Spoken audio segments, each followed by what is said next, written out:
Welcome back sa ating YouTube channel at ngayon ay mamana ulit kita at ang kasama natin ay si Try TV at dinilaan tayo sa tapat din sa may pier at gawa nang wala tayong masakyang bangka papunta dun sa ating favorite spot. Sana ay marami tayong mahuli at sana ay makapang-ulam man lamang kita din at sana ay meron tayong favorite na panain, yung bagulan. Ayan, abang-abang na lang mamaya sa aming pamamana. At nayan na nga ni at malakad na kita, kunting gayak na lamang ay mabatsi na kita at napakaganda ng dagat at napakapatag. At salamat at makapamamana na tayong muli. Ayan, maraming salamat po sa patuloy ninyong pagsuporta sa aming channel. Ayan, ang kasama natin ay si Try TV. Ayan o, tingnan nyo naman, napakakalma ng dagat.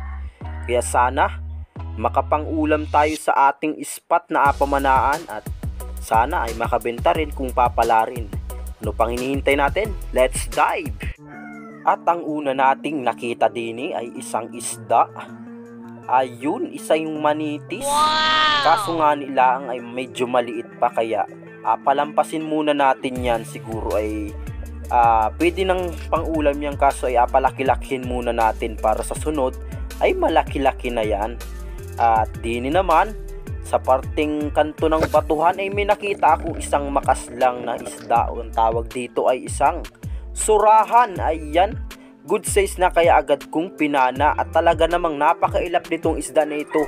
Kapag hindi mo agad pinana, naku, masuot agad sa butas. At ang maabutan mo ay yung nag-aasul-asul na buntot na yan. Aso naman, kailangan talaga apanain mo kaagad. At ang next nating apanain naman din ay isa na namang isda, syempre. Ayan, hahanapin pa natin.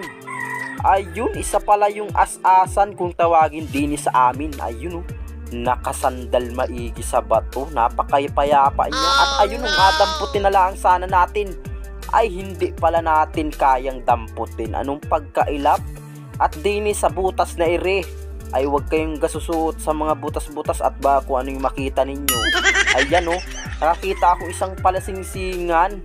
Napakaliit pa, kaya pinabayaan muna natin at sa sunod dadalihin natin. At dine may nakita na naman tayong isang surahan na naman. Ayun, sapul, kulupog yung surahan. Ayan, ayos, meron na kitang pang-ulam nito.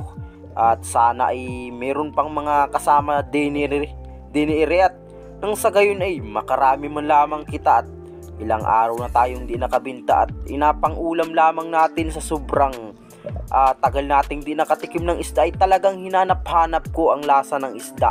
At din naman ay may nakita akong isang isda na naman, syempre nakasbasuksok dun sa loob ng butas, kaya hindi ko binidyohan at di ko tinanlawan. Ay talaga namang nagapakasuksok, talaga namang nagiling papaloob ng butas para laang makasuksok dun sa maliit na butas. Ayan, nakadali tayo dining isang as-asan. Ayan, good size na yan, napakasarap na yan, mas malaki na sa dulong yan. At dini ay may nakita na naman akong isang surahan nasa labas ng butas. Ayan, medyo malaki-laki ito, kaya agad nating pinana, syempre, at baka maunahan pa kita ng mga namamana. At napakarami ding namamana din sa spot na ere. Buti na lang at may natira pa. Ay kung walang natira ay mauwi na lang sana ako. At ayan, kung mapapansin ninyo ay gulpe ang labo ng tubig dahil sa mga nagapangakag din ay nagalabo yung ating spot. At din naman ay may nakita akong isang manitis.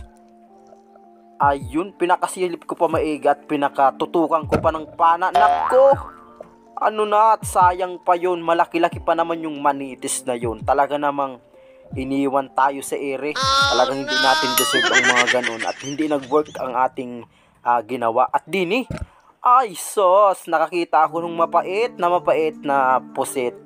Talaga namang dura ko pa yung sabaw ni Riay kapag sinabawan mo sa sobrang pait. Ano ka nasisira? Hindi naman yan. Talaga namang pag kinain mo yan ay talaga namang naganamis-namis. Parang berstri. Kung tawagin sa iba, parang berstri daw ang lasa. Abaw naman kapag ganyan naman yung mga nahuhuli mo. Ay makalimang piraso ka ay sureball na ang kwartang linaw na din. At gulpe, ang mahal talaga naman ang kilo niyan. Naabot ng 600. Ayan oh. At din naman ay may nakita kitang bagulan. Ayun, talaga namang anong pagkalakas na rin bagulan na iri. Talaga namang dinala yung pana natin, kaya pinabayaan na nating dalhin yung pana. Ay baka makalapit, ay sayang yan, napakalaki pa naman. Umabot ng 2 and 3/4 yan. Ayan o, talaga namang nagpaka-wala-wala sa ilalim. Sinama ko na nga ni pala dito yung ating pamana nung nakaraang linggo dahil sa walang kaasawayang mga video ko na yan, kaya sinama ko na para hindi naman kayo mabitin sa ating pamamana ngayong gabi. Ayan o, ayos, napakalaking bagulan. Ayan, kaso nga nilaang ay anong pagkahirap pabili ng mga ganiring bagulan din sa amin.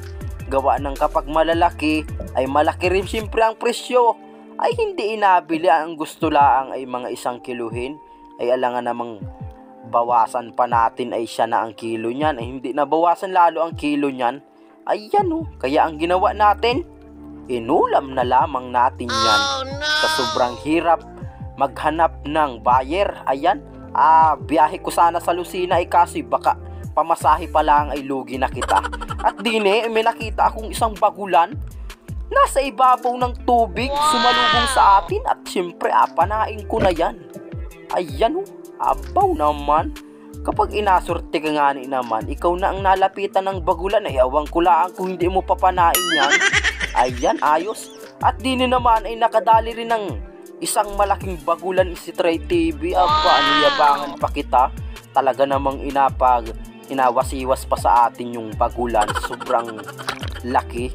Ang pagitan laang namin yan ay mga 1 dipahan laang. Ay kung natapatan ko'y akin sana yan. Ayan, palis naman nakadali ng 2 kilohing bagulan si Tray TV. Anong pagkalupit talaga niyang tao na yan. Hindi ko na nga niasama sa sunod yan, at yan ang nagapang ubos ng bagulan din sa pier. At din naman ay may nakita na naman kitang isang maming. Ayan, kaya bawal ito, ay talaga namang napakalaki ng kinalaman ito sa ating corals at sa mga white sand. Yan talaga ang nagbibigay ganda sa ating mga karagatan. Ayan o, talaga namang di dapat hulihin yun at talagang bawal at ipinagbabawal yun. Pero sa iba, kapag ganyan, siyempre abidyohan mo muna. Tapos hindi mo na abidyohan kapag napana mo na. Pero sa totoo lamang ay talagang minsan kapag walang panay na inakuha kami ng paisa-isa niyan at gawa ng wala siyempre kitang maulam, ay matikim-tikim kita kung ano bagang lasa ng mga ganong isda. At din naman, ay kala ko baga naman ay nakaplay yung aking camera nung nandun ako sa ilalim. Ay napaka-videohan ko pa man din. So yung pala ay hindi nakaplay. Yung na-play ko ay nandun na sa ibabaw. Dun ko na na-play yung ating video. At dine ay may nakita akong isang lapu-lapong malaki at agad kong pinana at hindi ko na nga na-videohan dine. At gawa ng pagka-flashlight ko ay uloy nakita ko, ay pinahabulan ko lamang ng tira ere. Ay buti kamo at tinama. Hindi gawa ko ay tinawag ko si Tray TV at pinadublihan natin. Ayun, at dinublihan nga ni Tray TV at tinanong ko kung tinama niya at tinama daw naman. Hindi apunutin natin. At anong pagkahirap niyang tanggalin at gawa ng nakasuksok maigi dun sa butas at napakaliit ng butas na sinuutan niya. At pinirsa ko na nga ni, ayun, buti na lamang. At nadali at nakuha pa natin, na-recover natin. Ayos, salamat. Thank you Lord sa ating magandang biyayang ito. Dahil sa napakahirap ng ulam at minsan lamang tayo makatikim ng mga ganiring klaseng isda, ay ulamin muna natin yan. Huwag na muna kitang magbenta at talaga namang sabik na sabik tayong kumain at lumamon ng mga ganyang kasasarap na isda. At talaga namang mapapawaw ka sa sobrang sarap. At di na may nakita kong isdang mapanakit. Talaga namang kapag nadali ka nito ay talagang kahit wari sobrang lasing at may hangover pa, ay talagang walang hangover mo dyan. Isa sobrang sakit baga naman makatinik dyan, ay awang ko lamang. Talagang maga ang kamay kung sa kamay ka tinama. Ayan, ayos. Medyo marami-rami natin tayong napapana at pangulam din lang naman ang ating habol dito sa ating spot. Di tayo makadayo at gawa ng napakahirap manakayan at wala tayong magamit na bangka papunta dun sa ating favorite spot. At nakadali na naman pala akong isang dining panos. Ayun, ayos. Di ko na nga nabidyohan yung aking pagkapana din at gawa ng baka iwan na naman kita sa ere. Talaga namang hindi ko deserve yung mga ganun. At ayan, ayos. Meron na namang panos, anong pait na naman nun. At din naman ay may nakita akong isang manitis. Ayan, good size na at pang-ulam na at sinukat ko na doon sa akin daliri kung ilan daliri ba. Nasa 2 daliri naman sa awa ng Diyos ay pwede ng pang-ulam yan. Talagang nun sarap pa naman palutungin sa mantika niyan. At patabi na tayo dito sa time na ito at sobrang lamig ng tubig, tapos medyo may agos pa, kaya tumabi kami at hindi namin kayang salungahin yung agos. At ito na pala yung ating huling pinana. Ayan, ayos. Meron na tayong pang-ulam at ito na yung mga huli ni Try TV. Ayan, ayos. Napakalaki nung kanyang bagulan. Talaga namang nakapagtampo. At bakit kaya ako'y walang huling bagulan? Ba't kaya ganoon? Hindi mo lang pa ako nakahuli ng mga ganyang kalalaking bagulan. Kailan kaya ako makadali ng mga ganyang kalalaking bagulan? Talaga namang anong pagkalupit, talagang mahanap ng bagulan ito. At nung kami ay pabalik na at mauwi na sana kami, ay nadaanan namin yung mga kabagtok natin din sa Dawis. At ayan, pag-subscribe nyo yung channel ni Facebook page ni Trebs. Ayan, Trebs Adventure sa kanyang Facebook page. At paki-follow ang page ng kabagtok. Ayan, nandito silang lahat at nag-happy-happy dito sa tabing dagat. Ayan, maraming salamat po sa inyong panonood at hanggang dito na lang muna ang ating video.